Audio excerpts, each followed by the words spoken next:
सारा इल्जाम मंशा को क्यों दे रहे हैं? आप ही का तो खून है, खून का तो असर होगा ना उसमें।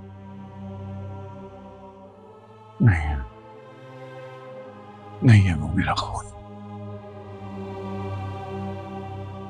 मेरा खून इतना बेलगाम और बदलिहाज हो ही नहीं सकता। गलती औलाद करते हैं और भुगतना माँ बाप को पड़ता है। मैं भी भुगत रहा हूं, तुम भी भुगतो।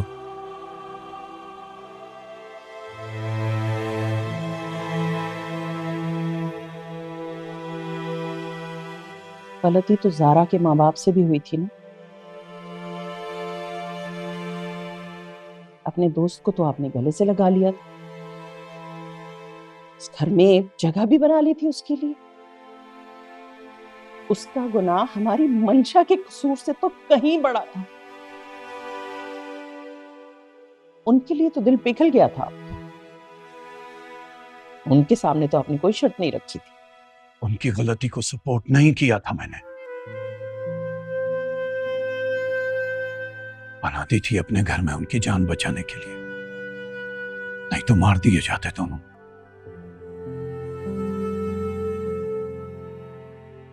आज भी मेरा दिल कहता है कि उनका एक्सीडेंट नहीं हुआ था। जब कोई अपनी मनमर्जी करता है ना, तो उनकी मौत भी एक सवालिया निशान बन जाती है।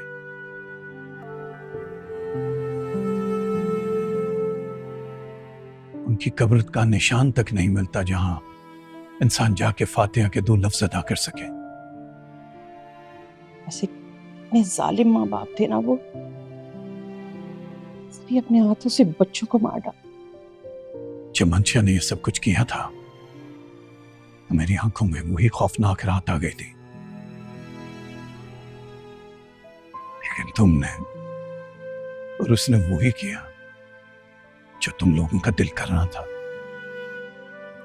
मैं जालिम हूं, मैं जाबिर हूं, मोहब्बत का दुश्मन।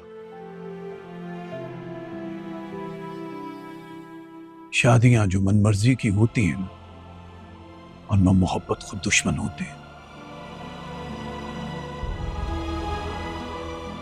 किसी को दुश्मनी निभाने की कोई जरूरत नहीं होती। अच्छा, बस कर दें आप। कोई फायदा नहीं इन बातों को याद करने का। क्यों अपना जी हलकान कर रहे हैं? क्यों खुद भी अजियत में रहते हैं और मुझे भी अजियत देकर खुश होते हैं आप?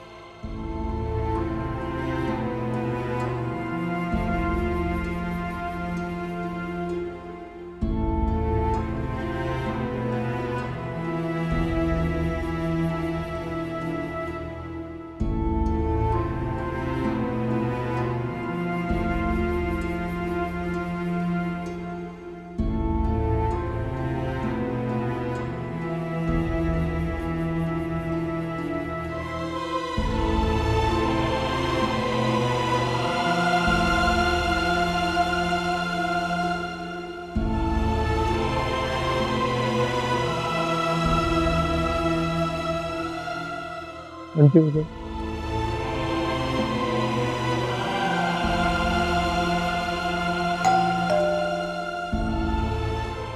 मैं देखता हूं इस वक्त कौन आया।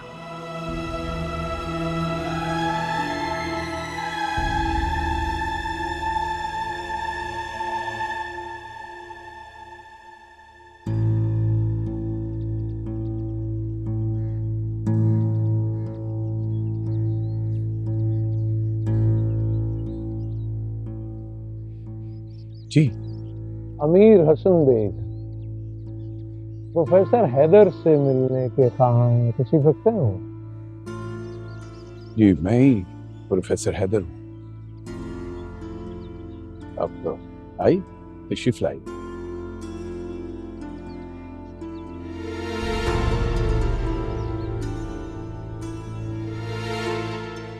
जी आइए, तशरीफ लाई।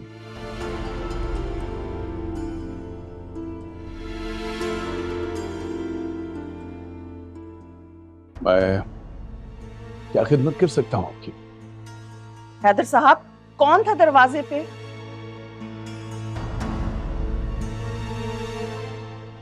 महकमा तालीम से कब से वाबस्ता हैं आप?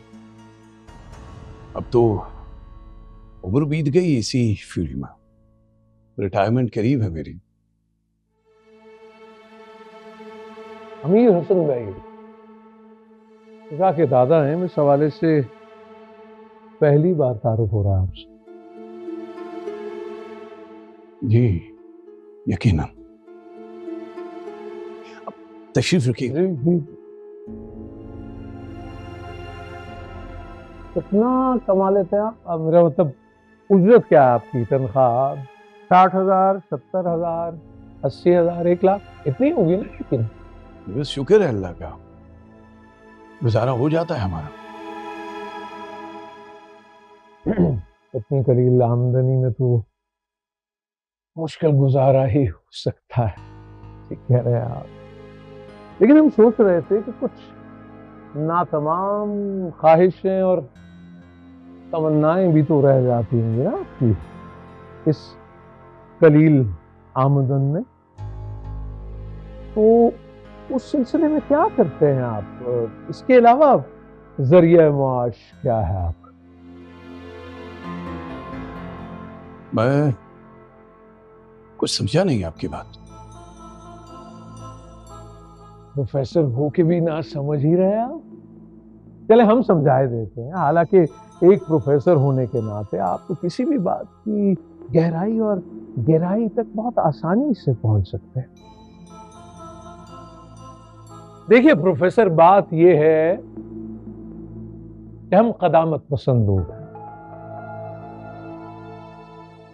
हमारे यहाँ साहबजादे और साहबजादी की शादी वालिदैन की रजामंदी के बगैर नहीं होते।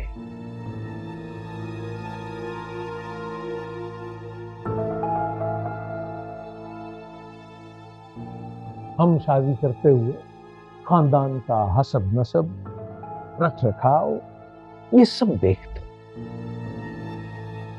बेटा हो या बेटी,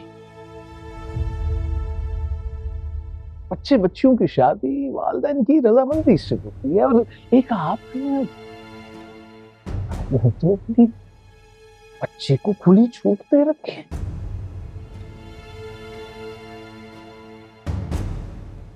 इन कराइन को देखते हुए हम सोच रहे थे कि क्या आपने ऐसा तो नहीं सोचा कि शादी से आपको भी कोई माली फायदा हो जाए और बच्ची का भी ब्याह हो जाए, जो ख्वाब और ख्वाहिशें हैं वो पूरी हो जाए? इस बात ऐसा ही सोच रहे थे क्या आप बुजुर्ग हैं और मेरे घर पे मेहमान भी। इसका ये मतलब नहीं आप कुछ भी बोले जाएंगे और मैं सुनता जाऊं। सुनना तो पड़ेगा आपको प्रोफेसर, सुनाने ही आए हैं। देखिए, हम आपकी एक बात भी नहीं सुनेंगे। जिस तरह आज आप मेहमान बन के हमारे घर आए हैं ना, बिल्कुल इसी तरह आपका पोता एक दिन हमारी बेटी का रिश्ता मांगने आया था।